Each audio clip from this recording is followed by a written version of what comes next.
Hello and welcome to the Tough Girl podcast, which is all about motivating and inspiring you. I'm your host, Sarah Williams. Today, I'm delighted we're going to be speaking to Janine Doggett, a freelance writer and blogger from Bristol, who cycled LEJOG solo via the Three Peaks in 2018. During this podcast, we learn more about Janine's journey into fitness, from running the London Marathon to training for her first Ironman. We learn why she started her blog, Triathlove.com, and where she hopes to take it in the future. Janine shares more about her own personal fears, the anxiety she has dealt with, and who's inspired her to take on her big solo challenge.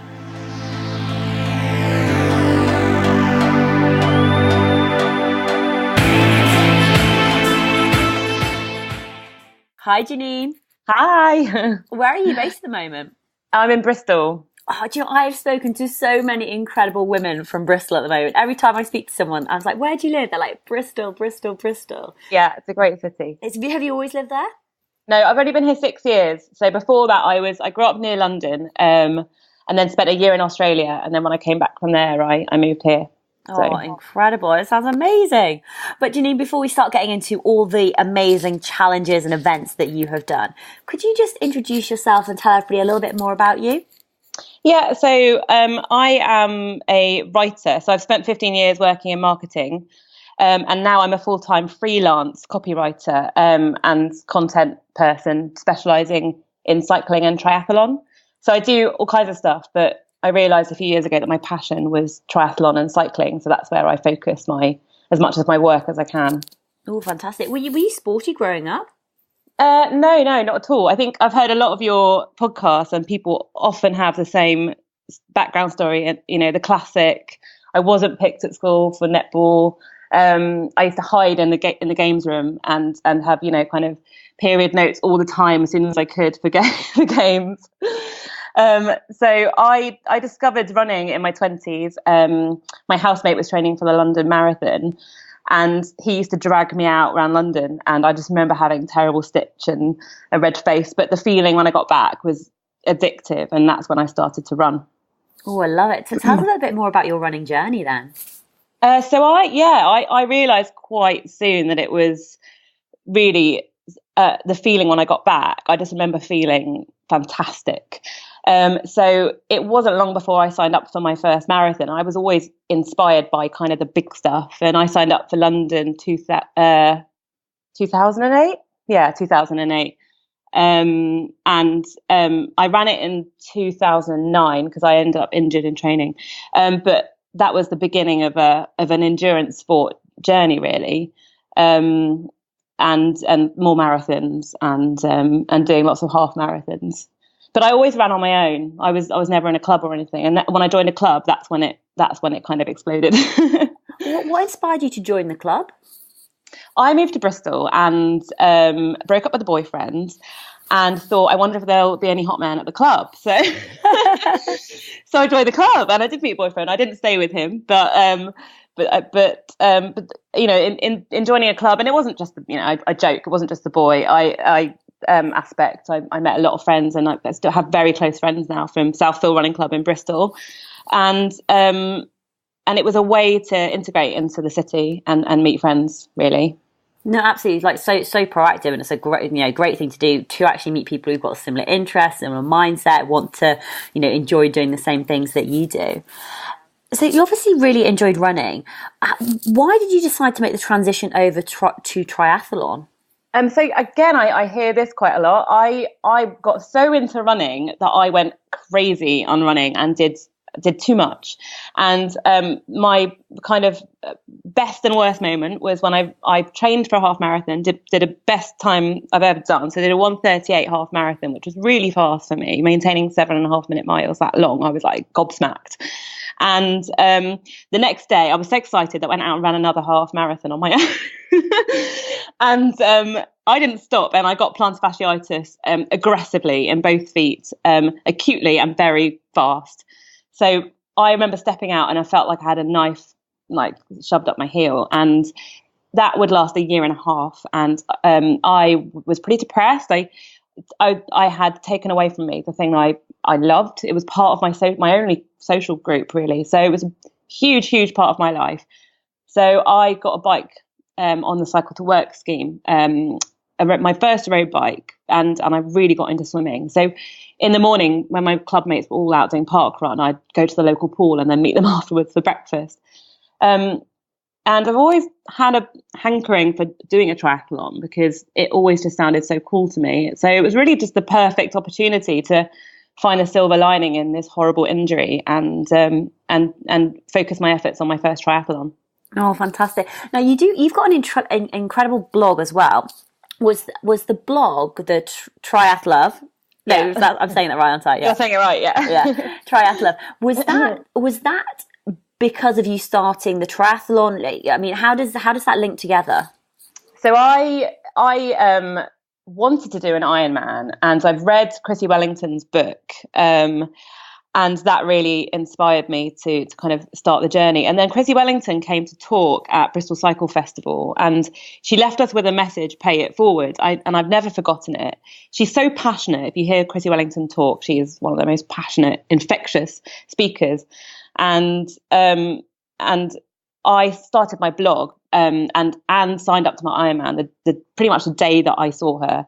She signed my book, and I went home just filled up with inspiration. Started Triathlove as a kind of, okay, here goes nothing. I've got a year to go to the Ironman that I've just signed up for, and it was really a documentation at the beginning of my own Ironman journey.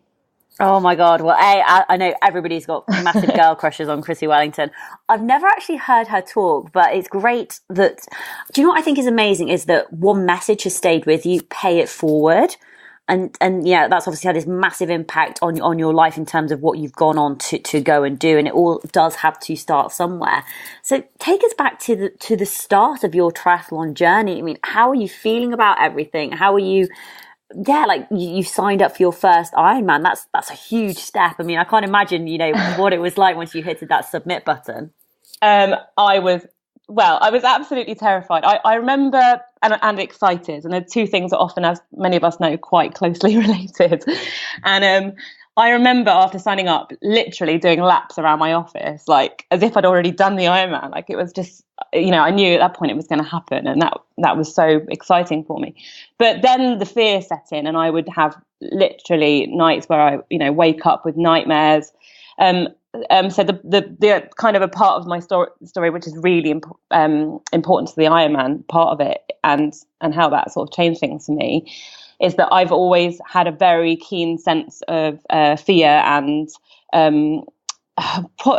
anxiety. I've always been quite an anxious person, quite adrenaline filled, but I've also the idea of doing an Ironman was terrifying to me. And I remember emailing my cousin who'd done one and saying, am I going to die? Were you worried that you were going to die? And he was like, no, I wasn't worried I was going to die. And I was like, okay, good. My cousin wasn't worried. Like, I shouldn't be worried. So I was genuinely afraid of the worst going into it for some reason. I think it's perfectly normal, to feel that way, because when you think about what an Ironman is, it is a huge physical challenge. Not only physical, it's mental, and it's going to end up taking over your life for that year. But you did take the plunge. You're going to document your journey. You're going to blog about it. Where did you even start? I mean, because it's fun, taking that first step, hitting that submit, and boom, you've got your place. It's booked. It's sorted. What was the next step for you? So I bought Be Iron Fit, which is a book by Don Fink, which is known as the Ironman Bible, and I followed it to the letter. So you get 3 programs to choose from, and I picked the not the just finish, not the competitive, but the one in the middle, and which meant a maximum training week of 18 hours instead of the 20 that you could kind of go up to. And that was my security blanket. I remember going to sleep reading it many nights. I would almost, hold it close to my chest as my safety blanket. And then about 6 months into my training, I did hit some walls doing it on my own. And I hired a local coach called Llewellyn Holmes, and he helped me to get to the finish line, really, from kind of 6 months in, with a bit of more personalized training. When you say you hit some walls, what do you mean by that? So there was a point where I had no energy at all, and I couldn't do it. I couldn't do the training that was down, and at that point I realized I wasn't eating enough. And I remember deciding to eat 2 eggs for breakfast every morning from that point. And I felt like, one of those little wooden things that you press and they fall down, and then you like let go and they like spring up. That's kind of how it felt. I felt like suddenly I had this energy because I was eating properly. And I think I wasn't eating enough. I lost a lot of weight actually in the process of training for Ironman, and I felt like I couldn't eat enough basically. So energy was a big problem for me. And were you still working full time as well while you were doing this? Yeah, I'd actually just started a brand new job, and I was in the process of breaking up with a boyfriend. So there was a lot going on in my life. I had moved into my mate's spare bedroom. I just started a brand new job as a brand manager for a tea company. So yeah, there was a lot going on. So it's hardly surprising that it was, I was knackered all the time. Yeah, I think people sort of underestimate, especially, when you start a new job, meeting new people, and you're, trying to put your best foot forward, you're learning new systems. It's incredibly sort of mentally draining. And so you're being hit on that side, breaking up with a boyfriend, emotionally draining, moving out of home, draining. It's just sucking all your energy, and then doing high intensity training as well. So how did things change? Was it mainly the nutrition, or when you got the local coach involved, did it drastically change what you were doing? I felt supported. I think that's the main thing. I would sometimes come back from a training ride and feel so wiped out. I couldn't even move. And I remember the brick sessions. I would like come back from the big one, sort of like a 70-mile bike ride, and then like have a nap, and then go out for a 16-mile run. And I just felt I had someone to text when I was panicking, because of course it wasn't just about a lack of energy for me. I was facing anxiety around the prospect of doing it too, and just having that extra support was huge, really. Someone just to talk to when I needed it. Yeah. In terms of managing your anxiety, was there anything that you did during that training period which really helped you? Oh, I'm trying to remember. And just whether it was like writing things down or journaling, or did you get like a sense of satisfaction? For me, for example, being able to look back at, say, like my training blocks when I was doing MDS, and seeing that I ticked off everything during that week, and I could count up how many miles that I'd run, how much speed training I'd done. It gave me sort of like a sense of confidence in doing it that way. But was there anything specific that you sort of used to help you with your anxiety? I would say that the anxiety about it was always present, and it was present until the next morning after my race, when I woke up and realized that I was still there and it was all good. But methodically going through it and focusing on the aspects of it, classically, that I could control is what really kind of helped me. I did have a wall planner. I'm not really big on Excel spreadsheets, so I didn't plan it like that, but I just literally wrote it on the wall, and I counted up my hours every week. And doing it methodically like that really helped. And meanwhile, I was blogging about it, and I was writing when I had downtimes, and I would also write a blog after every race I had leading up to it.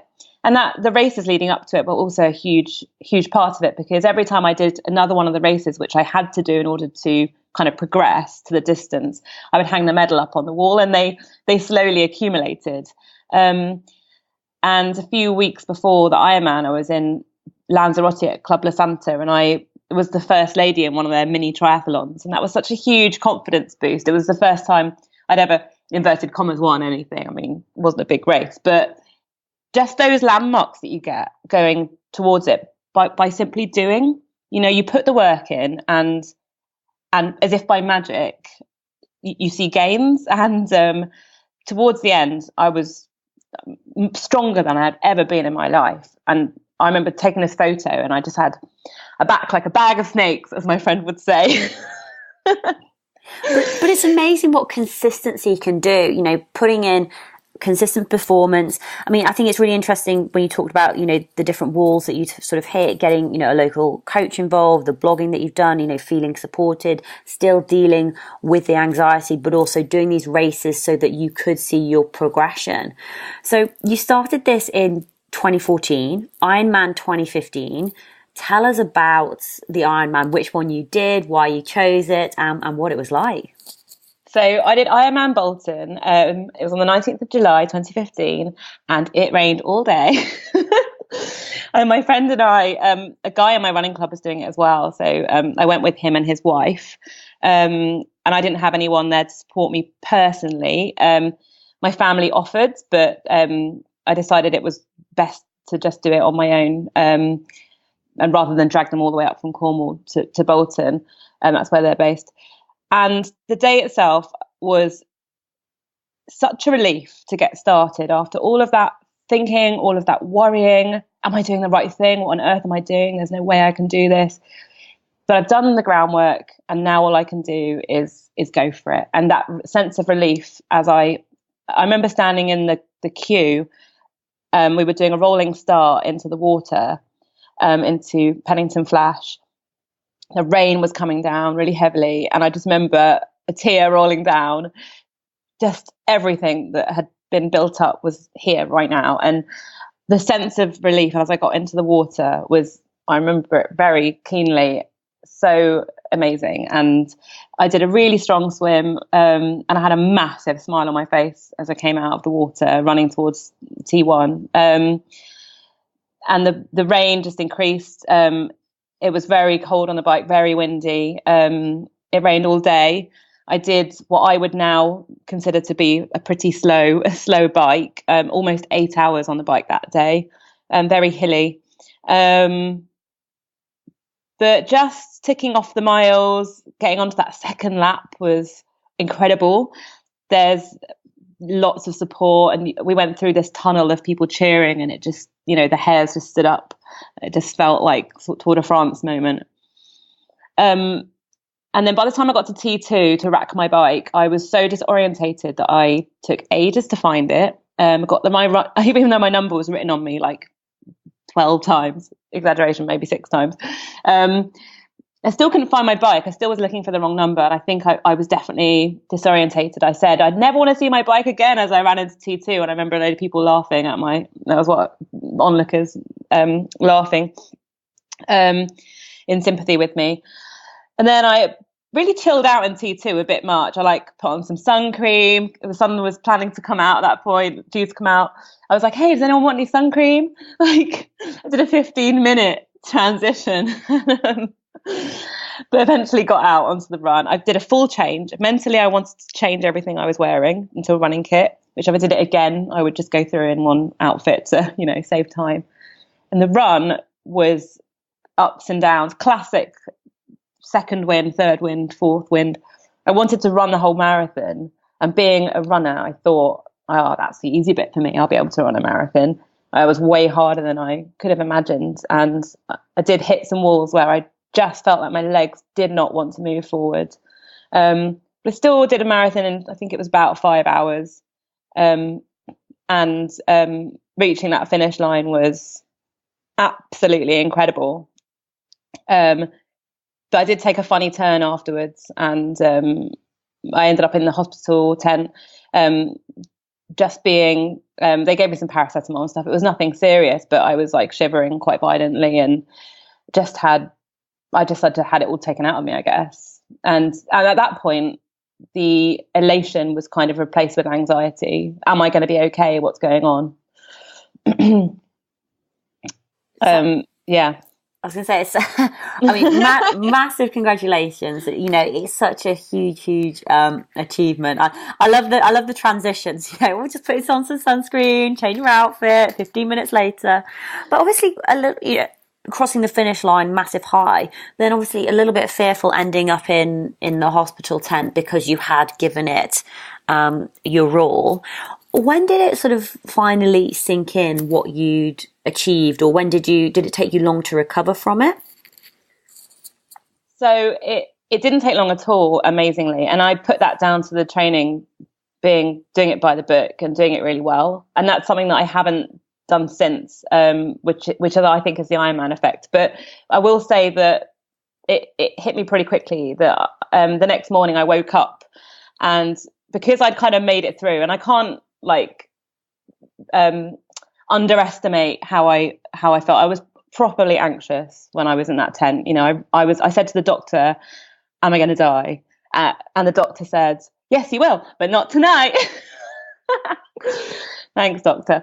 So the next day when I woke up with my medal, I was just like, yes, I've done it. And I have this memory of walking out of that hotel room in Bolton and just feeling like a new woman with a new kind of life to live. I could do anything. And it was huge for me to finish it.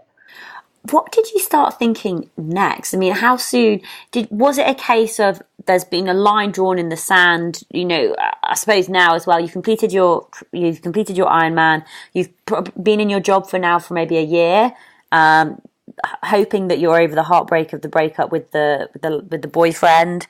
And then was it a case of, right, what's next? Yes. I think that doing it made me feel stronger, and I've got this thing that I just call the Ironman swagger, which some people think is the Ironman shuffle, which means you can't run when you're on an Ironman. But the Ironman swagger for me is basically the way you feel for such a long time after doing it, that you just have this kind of untouchable swagger, and that lasted for me quite a long time. It helped me gave me the confidence to move on in many situations in my life that weren't working for me. It gave me the confidence to move on from a relationship that wasn't working for me. And it also made me feel that I could do anything. And the next year, that's basically what I did. I did my first ultra marathon. I qualified for Team G, for the age group in triathlon. I kind of came first AD at this half iron distance off-road duathlon, and got my first 10K win. I did loads and loads of stuff the following year, but I didn't put the same training in that I did for Ironman, and I think that does have an effect. So preparation after that wasn't as good as it was for the Ironman, but I was left with this feeling that I could achieve anything. Do you know, this is what I love, it's the confidence that got built up in you. And I love that Ironman swagger as well. I can almost sort of picture you just walking and having this confidence to take on anything, an ultra marathon, a 10K. Congratulations for getting into Team GB for your age group in triathlon. That is absolutely fantastic. Talk us through one of the next, I suppose, bigger challenges that you decided to take on that sort of stretched you outside of your comfort zone. So part of the I can do anything feeling was I wanted to take on the next fear that kind of was holding me back in my life. And first up, that was heights. I've always believed I had a fear of heights. So the following year, amongst the kind of endurance sport stuff, I decided to do the 3 peaks. And I did that across the year, and mostly as part of other kind of sporting events that I had kind of set up. So for example, in December, I cycled from Bristol to Snowdon, and then went up it when I got there with some other amazing cycling friends. So that was the next fear. It's kind of ticked off. Okay, cool. I've done the 3 peaks. I'm no longer afraid of heights. And I did get some CBT for the fear of heights as well. So it was kind of attacked it from a few angles, but the big one for me, which I hadn't faced, was this fear of being isolated on my own in places that I've had since I was a little girl. And I have memories of kind of walking the long way round home from friends' houses, being afraid even just being left in a car while mum might go into the post office. Babysitting in my teenage years, I remember feeling like actually it was scary being in someone else's house by myself. And these might be normal fears that lots of us have, but I had become very good at cycling and swimming and running in groups, and I just didn't let myself do it on my own. But I craved the feeling of being on my own in the countryside, but I was too scared to do it. So that was the big challenge I wanted to face. How did you decide to go about doing that? I think it was meeting Anna McNuff, I emailed because my blog turned into stories about other women, not just me, and that's what I always wanted it to be. I emailed Anna and said, "Can I chat to you? I'd like to talk to you about a blog for my for Triathlove." And she happened to be in Bristol, so we met up and had a pint. And she told me about her trips, and just listening to her talk about New Zealand and America made me think about how I could take this thing I want to do about being on my own and turn it into a tangible idea. And I had the idea to do a length of Britain sort of triathlon where I would cycle from Land's End to John O'Groats, run up the 3 peaks on the way, and swim in locks and lakes on the way up. That was the idea. It didn't quite work out like that, but that's how it formed. And Anna said, tell 3 people. And a thing I remember that's really struck me is that she said, "I am not different from you. I'm not different from anyone. The only difference is, I'm not some brave superwoman. The only difference is that I just did it. I just did it anyway, even though I was scared." And that really resonated with me. She talks a lot about that in her TED Talk. So that's what I knew I had to do. The fear wasn't different because it was big for me. I just had to do it anyway. So I bought a big map of Great Britain and pinned it up on my wall. But it wasn't long before it got shelved. And I kind of parked the idea for a bit and let it simmer in the background. So a couple of really, really interesting things there that I want to go in. Firstly, Anna McNuff, total legend. She's been on Tough Girl podcast twice. Love what she's done. If you haven't heard of Anna, you have to go and read her book, Pants of Perspective. She's run the full length of New Zealand. She's cycled all of the states in America. She's cycled the Andes. Absolute inspiration. I was thinking, oh my God, to get one-on-one with Anna, absolutely amazing. But isn't it interesting? The 2 points that she said, which again sort of resonate, tell 3 people, and not that she's nothing special, but she just did it. So let's just come back to your idea. You've bought this map of Great Britain. You want to, cycle the length of the UK, do LEJOG from Land's End to John O'Groats, stop and climb the 3 highest mountains, swim in the lakes, etc. You've got this big map of Great Britain. Why did your idea get shelved? What stopped you from progressing it at that point? Well, partly because I was totally falling in love with my boyfriend and nesting. So I was, finally met a really, really great guy, and that was absolutely front of my mind for most of kind of coming into 2017, really. And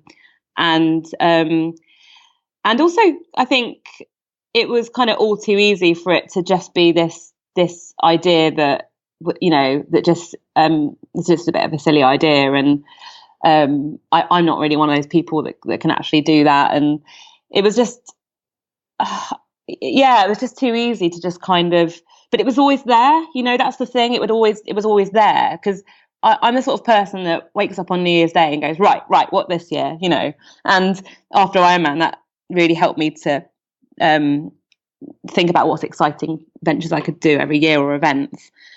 So when 2018 rolled around, I had the opportunity to sign up for another Ironman distance event called Challenge Roth, which is actually the fastest Ironman course. It's where Chrissy Wellington's got her world record, and it's really hard to get into. And I was offered a place through work, which is amazing. And all my friends were like, "Oh, you have to do it. This is a once in a lifetime opportunity." So I signed up for it, and I thought, I can't do this triathlon idea and also Roth. But the truth is that my heart was definitely in this bigger fish I had to fry. I'd already done an Ironman. I do want to do a quicker Ironman one day, but right now I knew that my heart was in this other thing. So I had to kind of go through the process of, stopping the path to Roth and starting the path to LEJOG instead. Was that easy to do? No, I definitely beat myself up with the idea of pulling out of Roth. But I met up with a friend for a cocktail one night, a friend called Helen, and she said, just have to follow your heart. This is your life. Do what makes you happy. And I kind of knew when she said that what I really wanted to do in my heart of hearts was LEJOG. So after a few sleepless nights, I pulled out of Challenge Roth, and I said, right, I'm going to do it. And I took no action towards actually making it happen, but I said I was going to do it. Who did you tell? Did you tell 3 people? Yeah, well, I didn't stick to that. I think I told my boyfriend. I'm hoping he was supportive, or else it's time to get a new boyfriend. Yeah, he was very supportive. And then I quietly told most running club friends, really, and cycling friends who I would just chat about when they would say, "Oh, are you doing Roth still?" And I'd be like, "Oh, no, actually, I'm doing this." So I started being a bit braver and just talking about it. And then kind of as I said it, I felt every time I said it, in the back of my mind, I was like, are you really there? Is this really going to happen? And then there was one day, a few weeks out of the time I wanted to do it. And James, my boyfriend, said, are you actually going to do this thing? Are you going to cycle from London to John O'Groats? Or I was like, yeah, I'll do it. Yeah. He's like, was this you've not done any planning? And I was like, oh yeah, it's not going to take much planning, is it? And literally that day, I started route mapping the first bit and looking at accommodation. And I was like, oh, I think it's quite a big job, actually. So I booked my first night accommodation at a hostel. And that's when it became real. And he's like, okay, cool, you are doing it. I was just going to come back to the telling the 3 people, because I think it's really interesting. I mean, I think you've got to be very selective over who you do tell, first of all, because I think you've got to pick the people who are going to be supportive and encouraging.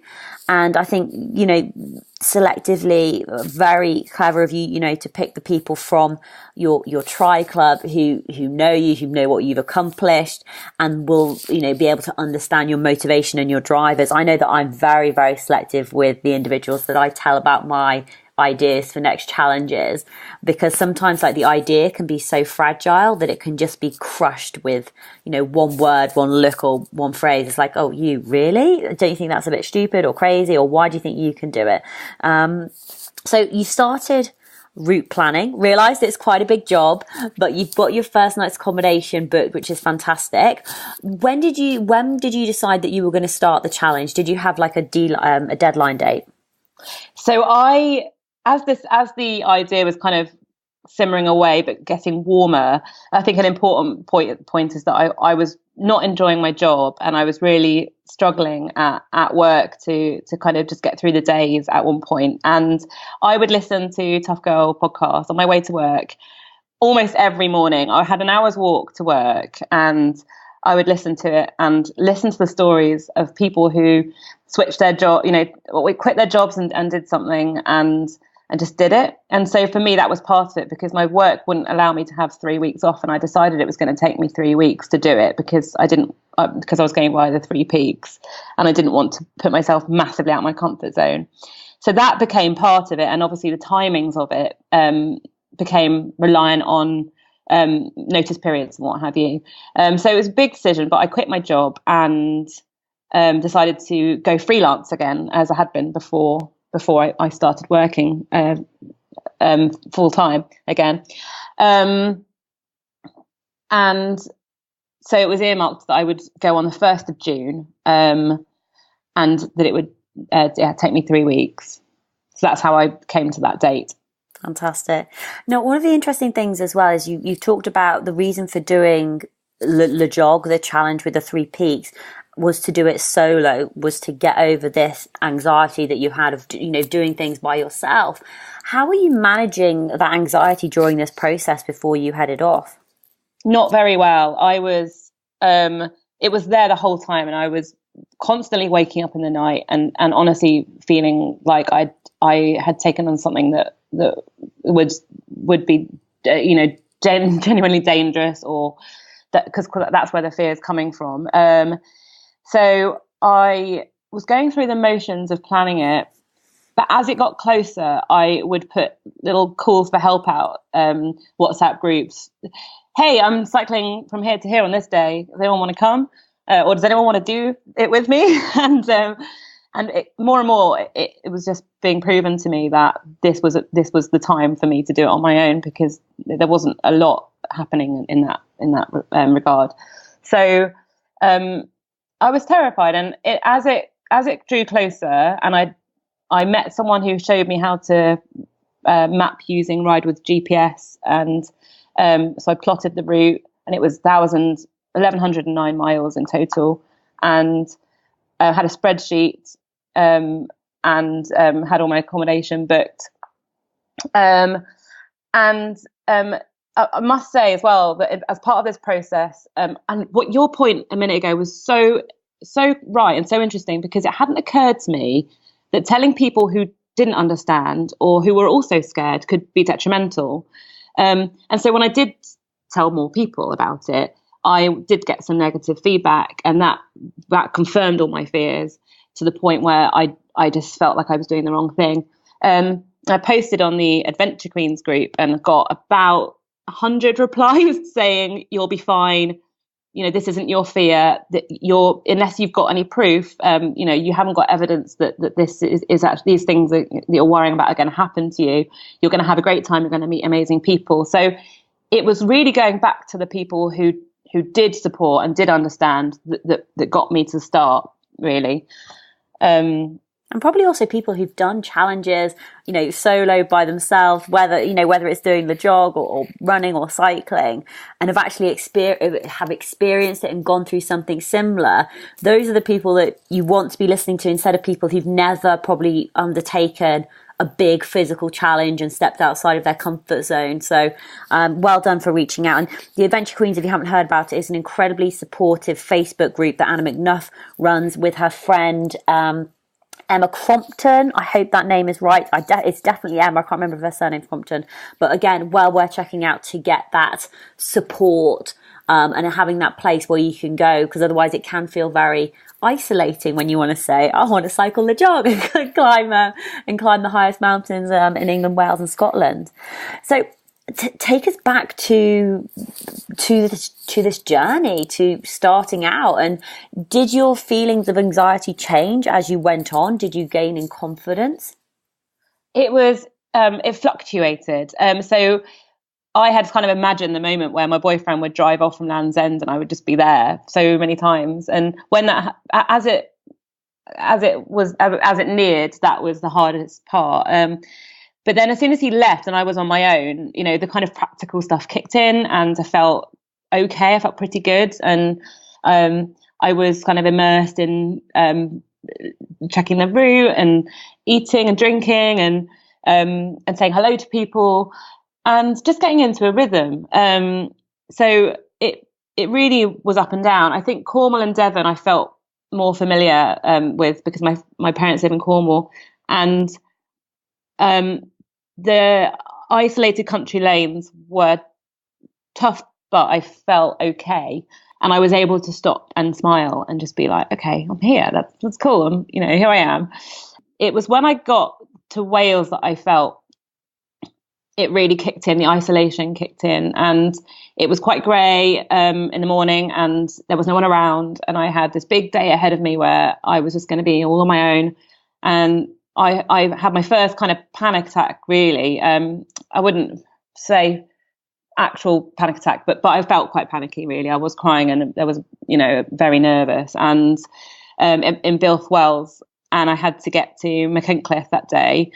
And a friend of mine, Elle, had put a shout out on Twitter, and this woman, amazing woman, Polly, met me about 20 or 30 miles later and cycled with me that day.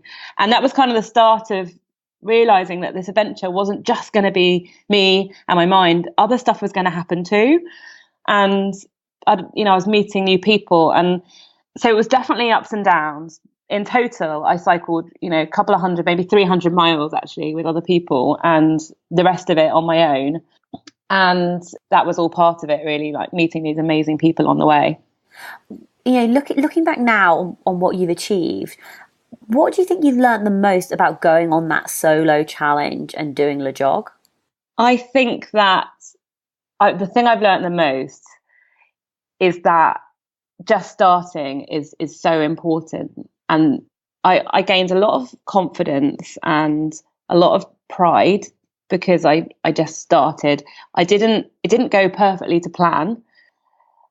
And I felt at the end that it could have been easy to beat myself up because it didn't go to plan. So what happened was I obviously didn't cycle all of it solo for a start, which was fine, but the plan was to cycle it solo.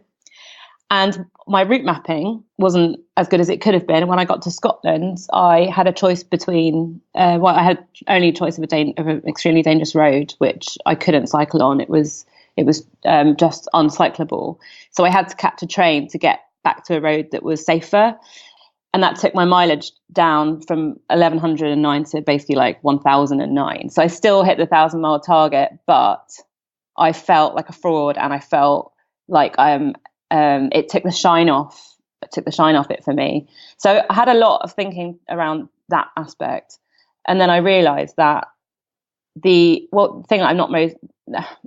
It's not about how far I cycled, and it's not about completing the challenge without any kind of breaks in the journey. It's about the fact that I did actually just start, and that's kind of a really big thing, and it helps me to realize that I can do stuff and can push the fear, really.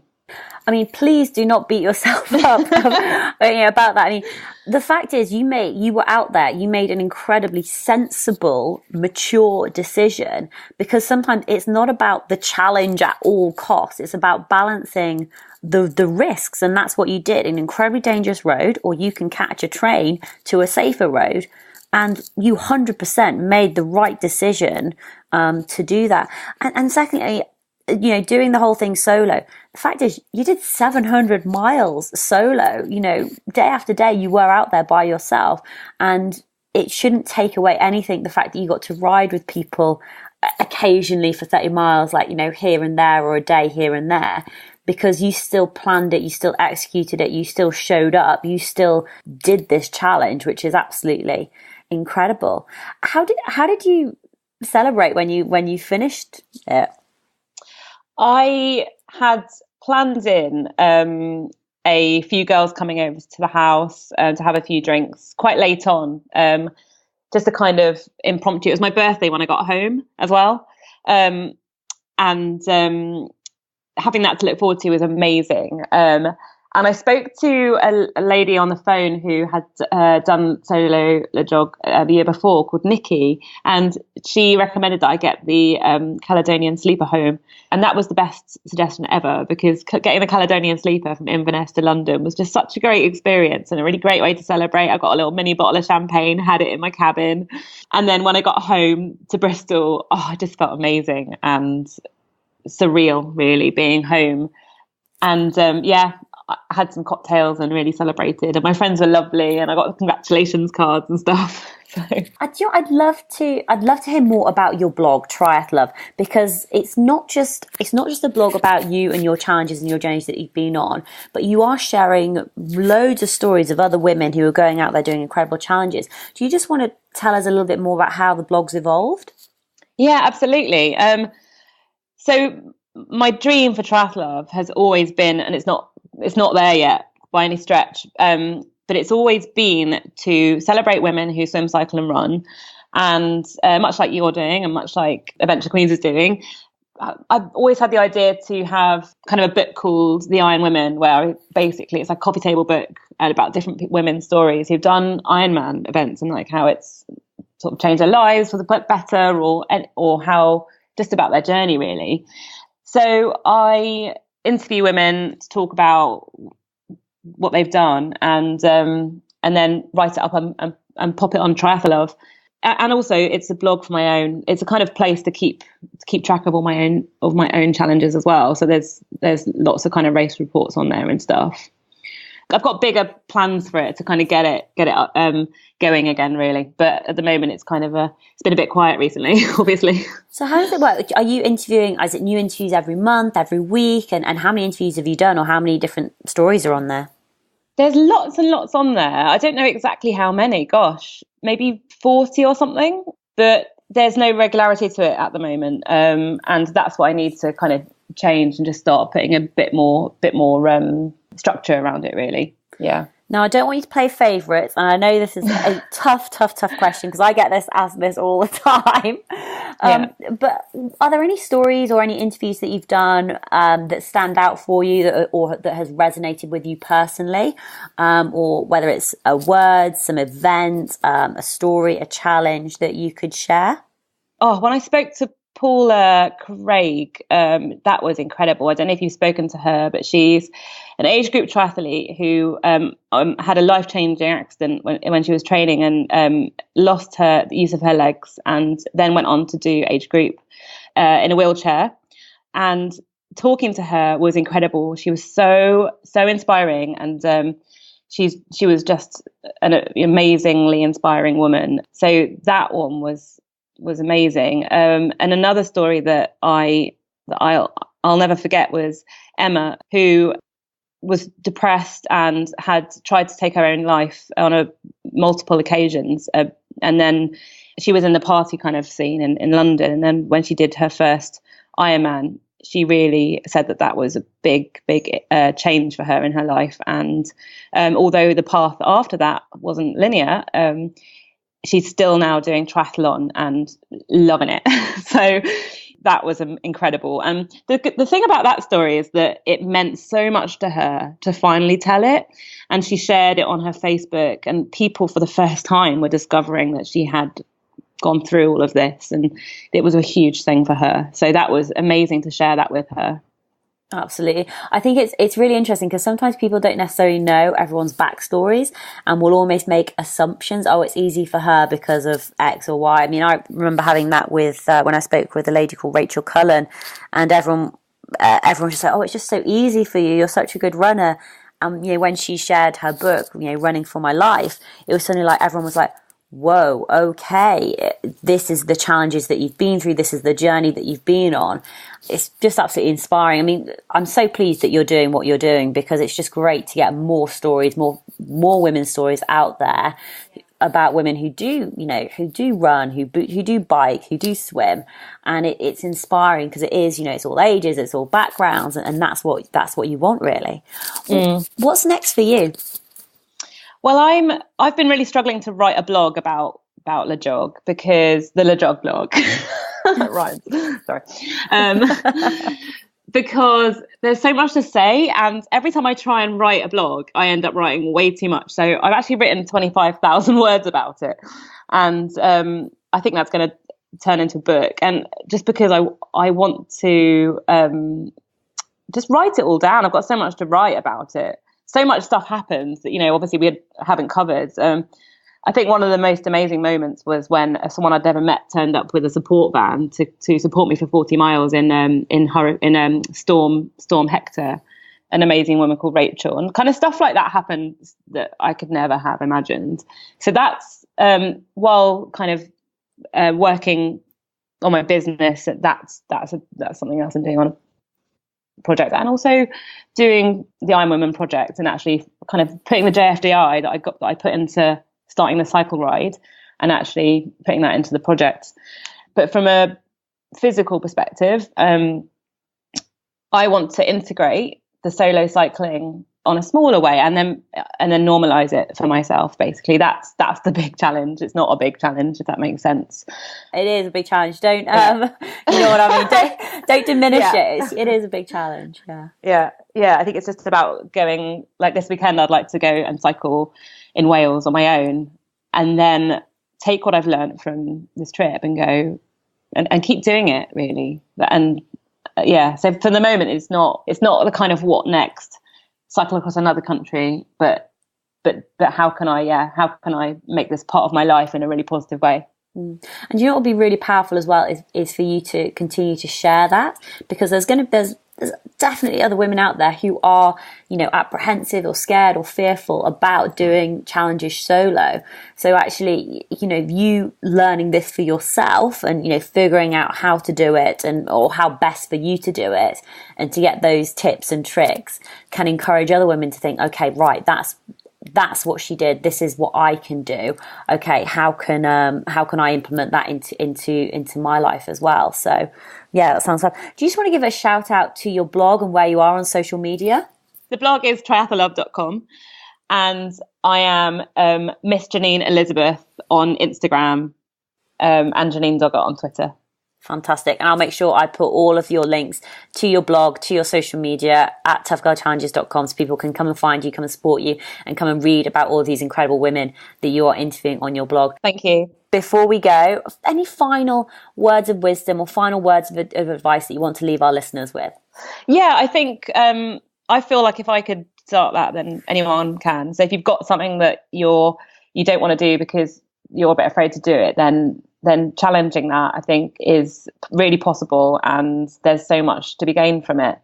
The other thing I wanted to mention that we haven't covered here is what happens afterwards.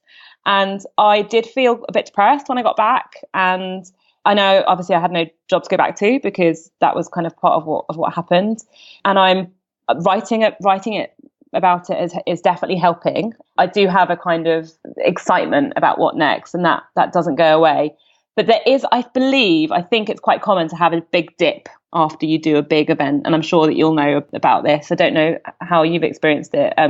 But it was a bit of a shock to me. I wasn't expecting it to be quite as bleak as it felt at times. I think that's something that perhaps we need to talk more about, actually. It's kind of what happens afterwards. And so, yeah, not wanting to leave on a negative note because it is really, really positive. But I think that's kind of something important to talk about as well. I think the adventure blues is a very common phenomenon, and especially after you finish like a challenge or a race or complete something that you've spent a year of your life, 18 months of your life going after, there is going to be this drop. I mean, and for me, I just felt like after the Appalachian Trail, the struggle for me was I didn't have a purpose, and then that had knock-on consequences in terms of training, diet, fitness, how I was feeling about myself. And I think it's something that is to be expected, but it's also to be like, it's okay to have to go through that as well, and that you will come out the other side. Are you still in it now, or are you out of it? Definitely coming out, and it's obviously not been. It's been three weeks since I arrived at John O'Groats, so it still has been a bit fluctuating. But I will say that what I realised is that there's a bit of an analogy kind of like on the trip. Whenever I was having a bad time, I grew to learn that would pass, and it's like a black cloud that passes and then the sun comes out. And I realized that this is absolutely no different, and exactly what you just said, in that you have, it will pass, and that it's okay to feel like it, basically. Yeah. And don't feel guilty if you want to get into bed in your pajamas with a box of chocolates, put Netflix on, watch movies, and not do anything. You're allowed to not be productive. Yeah, true. Yeah. But I was going to say, like, you not to, oh my God, we don't want to end on a depressive note, we need to turn around. No.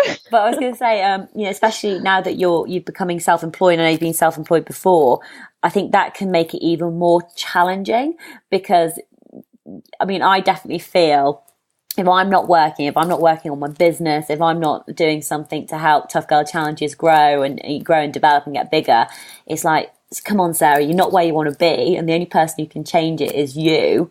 And so it can be very difficult to be like, okay, I'm just going to watch Netflix now and not feel guilty, but actually you do need to have that downtime and be kind to yourself. Yeah, exactly. That is all part of it. So yeah. Oh, fabulous. Janine, thank you so much for coming on Tough Girl Podcast to share your story. Really do appreciate it. Absolute inspiration. You've been so open and honest about what you've been through and what you've learned along the way. I know it's going to help other women to tackle their own personal challenges. Thank you so much. Thanks so much, Sarah.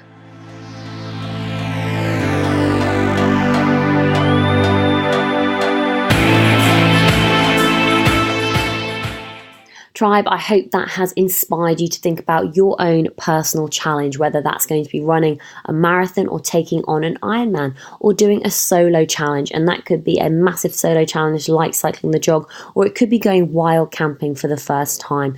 Remember, this is not about a comparison. This is about finding a challenge that motivates and inspires you. It's about getting you excited about stepping outside your comfort zone. We've obviously been talking about triathlon and doing an Ironman. I just want to give you some recommendations about previous podcast episodes that you can listen to in order to get further advice and tips about stepping outside your comfort zone and doing a triathlon. We've spoken to an incredible range of women of different ages, of different backgrounds, of different stories who've gone on to do an Ironman or gone on to do a triathlon. We've spoken with Helen Croydon quite recently. This girl ran at Tales of a Party Girl turned triathlete, how Helen turned her life around. We've also spoken with Susie Cheetham, who's a professional triathlete and came 6th at the Ironman World Championships. We've talked with Jen Brown, who's a running and triathlon coach and founder of Sparta Chicks. If you are looking for more podcasts to listen to, I'd highly recommend you go and listen to Sparta Chicks. Jen interviews incredible women as well. Absolutely inspiring podcasts. We've talked with Paris Edwards as well, another triathlete who actually was behind the story that I think I tell quite a lot, which is Be the Egg. So if you haven't heard of that before, but you've maybe heard it mentioned either in Facebook posts or on podcast episodes, and you're trying to figure out what does Be the Egg mean, then take a listen to the episode with Paris Edwards. We've also spoken with coaches as well. So Gail Bernhardt, well worth listening to Gail, as she talks more about what goes on behind the scenes and how it took her 10 years to accomplish her coaching goal. We've talked with Helen Russell as well, Rachel Bowen, Helene Rossiter. Helene is a triathlete, a runner, explorer, and she also quit her job, bought a van, and travelled around Europe, #where wheels go. Very inspiring stories. Well, we've got lots of inspiring stories on the Tough Girl podcast. Just want to do a quick mention to a previous Tough Girl, Stacey Copeland, who recently became the first ever British female boxer to win a Commonwealth title, which is absolutely huge. And what I love about Stacey's story is that when she first started boxing, when she was a little girl, when she was 6 years old, it wasn't actually legal for girls to box. And now she's become the first British woman to win a Commonwealth title.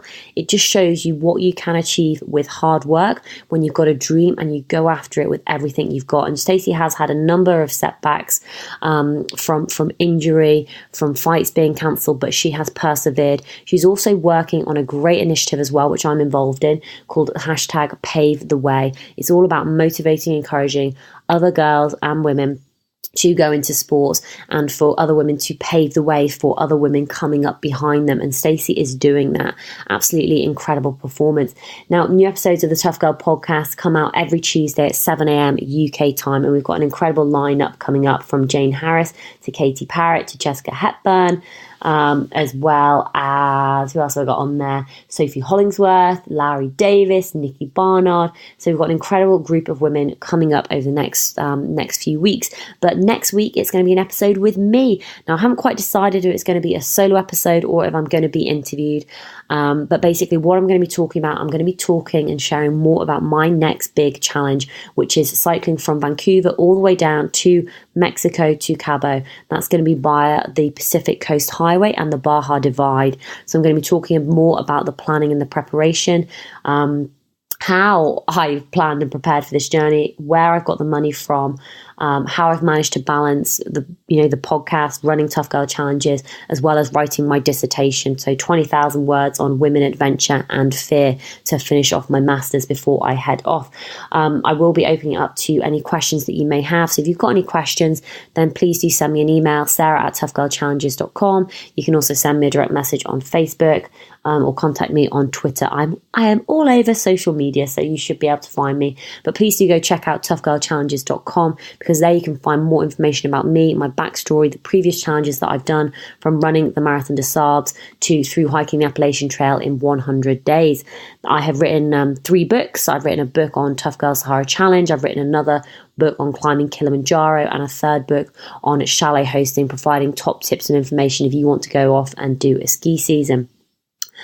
One of the things that I couldn't do this without all of the help and support of the patrons who every single month are supporting me financially. And what that involves is the equivalent of basically buying me a coffee every month, or basically paying for the content that you're listening to, whether that's $2 a month to $10 a month to $25 a month, because it really does add up. All of these individual contributions allow me to fund the running costs of the Tough Girl podcast, allows me to fund the running costs of the website, it allows me to increase the amount of female role models in the media, it allows me to do these interviews, to edit these interviews, and to put this content out there.